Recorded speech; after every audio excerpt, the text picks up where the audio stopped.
elke dag deurtrek. Lukas 9 vers 16 sê, hy het die 5 brode en die 2 visse geneem, na die hemel opgekyk en die seëngebed uitgespreek. Hy het dit toe in stukke gebreek en vir sy disippels gegee om aan die skare uit te deel.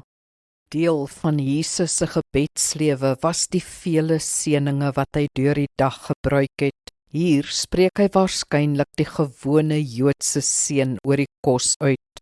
Baruch atah Adonai Eloheinu melech haolam hamotzi lechem min haaretz. Oftewel, geseënd is U, Here ons God, koning van die wêreld, wat brood uit die aarde voortbring.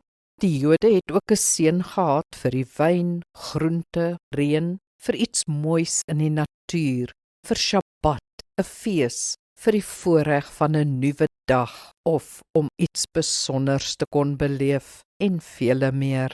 Sien jy hoe Jesus geleef het? Sy hele dag was deurtrek met gebed. Elke dag was heilig. Ons kan ook so leef op ons manier. Dank God net vir alles. Kom ons bid saam.